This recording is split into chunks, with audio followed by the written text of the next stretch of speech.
बोले गणेश जी महाराज की जय।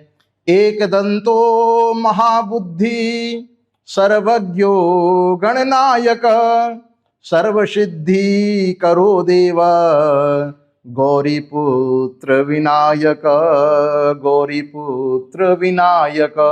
भाद्रपद के शुक्ल पक्ष की जो चतुर्थी है उसको गणेश चतुर्थी कहते हैं।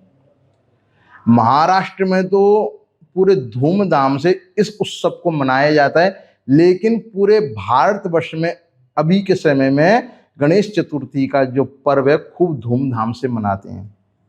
जो 27 अगस्त को है, सभी पंचांगों में 27 अगस्त को गणेश चतुर्थी का व्रत एवं पूजन बताया गया है। गणेश जी जो हैं वो बुद्धि के दायक हैं, रिद्धि सिद्धि देने वाले हैं, सद्बुद्धि देने वाले हैं, शुभ लाभ प्राप्त होता है। तो उस दिन प्राचीन काल में जो बच्चे थे उसी दिन से अपनी पढ़ाई को प्रारंभ भी करते थे। तो गणेश चतुर्थी का जो व्रत है, जो पूजन है, खूब धूमधाम से मनाया जाता है, जो 27 अगस्त को है। अब क्या करना चाहिए और क्या नहीं करना चाहिए?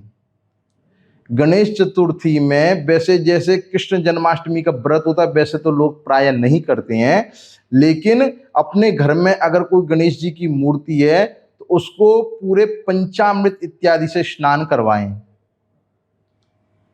और भगवान को नए वस्त्रों को पहनाएं, यज्ञोपवीत इत्यादि पहनाएं, चंदन रोली से टीका लगाएं और चावल भगवान के माथे पर बिना टूटा हुआ चावल, अक्षत बिना मतलब टूटा हुआ ना हो चावल, वह भगवान के मस्तिष्क पर चिपकाएं। सुगंधित द्रव्य इत्यादि भगवान को अर्पण करें और गणेश जी की आरती करें। यह सूक्ष्म रूप से पूजा है। भगवान को जो नैवेद्य लगाएं, वो जो लड्डू का भोग है, कम से कम हो सके तो 5 लड्डू नहीं तो 21 लड्डू का भोग लगाना चाहिए। अब जिसकी जितनी सामर्थ्य हो, जितनी श्रद्धा हो, 5, 11, 21, 51, 108 जितनी भी हो। सत्तू के लड्डू भी बनते हैं, मगध के लड्डू भी बनते हैं, मूंग के भी लड्डू बनते हैं, बेसन के भी लड्डू बनते हैं। अब जो आपको प्राप्त हो, जो कामना हो, उसी प्रकार के लड्डू का भगवान को भोग लगाएं, क्योंकि भगवान को लड्डू बहुत ही ज्यादा प्रिय है। आपने देखा होगा कि भगवान की सूंड पर लड्डू ही रखा हुआ है। अगर आप कोई विशेष कामना लेकर गणपति पूजन कर रहे हैं, जैसे 3 दिन के लिए, 5 दिन के लिए, 7 दिन के लिए, 11 दिन के लिए, तो विशेष कामना लेकर अगर पूजन कर रहे हैं तो आप मिट्टी की निर्मित मूर्ति भी घर लेकर आ सकते हैं, जो प्राय अभी सभी लोग लेकर भी आते हैं विशेष कामना के लिए। उस मिट्टी की मूर्ति को लेने अगर आप जा रहे हैं तो आप स्वयं जाएं मूर्ति लेने के लिए। वहां पर जाकर पहले थोड़ा प्रसाद लेके जाएं और एक नारियल लेकर जाएं। जिस कारीगर से आप मूर्ति ले रहे हैं वहां पर पहले उस मूर्ति के प्रसाद लगाएं और नारियल अर्पण कर दें। फिर धूमधाम के साथ में उस गणेश जी की मूर्ति को अपने घर में लेकर आएं। आंखों पर पट्टी बांध दो, मुख पर पट्टी बांध दो, कपड़ा लगा दो, दिखे नहीं चेहरा। तब उस मूर्ति को अपने घर में खूब धूमधाम से प्रवेश करवाएं। और गणेश चतुर्थी के दिन विशेष, क्योंकि मिट्टी की मूर्ति घर लेकर आए हैं या कोई धातु की मूर्ति लेकर आप आए हैं, मिट्टी के अलावा आप धातु की मूर्ति भी लेकर आ सकते हैं, पर उस मूर्ति के प्राण प्रतिष्ठा के लिए आपको ब्राह्मण की आवश्यकता जरूर पड़ेगी, वैदिक ब्राह्मण की। ब्राह्मणों के द्वारा उस मूर्ति में प्राण प्रतिष्ठा करवाएं। जो जितनी जैसी कामना हो, कोई 3 दिन के लिए मूर्ति लाता है, कोई 5 दिन के लिए लाता है, कोई 7 दिन के लिए लाता है, कोई 11 दिन के लिए लाता है। जैसे महाराष्ट्र में 11 दिन का उत्सव होता है, वैसे प्राय 3 दिन 5 दिन का सब जगह उत्सव प्रारंभ हो गया है और यह बहुत खुशी की बात है। तो उस मूर्ति को लेकर मुखमंडल को ढक दें और जब ब्राह्मण देवता उसमें प्राण प्रतिष्ठा करें तब उसमें से जो कपड़ा लगाया हुआ उसको हटा दें और भगवान की विशेष पूजा करें। पाद्य, अर्घ्य, आचमन और स्नान। पाद्य पांव धोना, भगवान को अर्घ्य देना, फिर भगवान को आचमन करवाना और फिर भगवान को स्नान करवाना।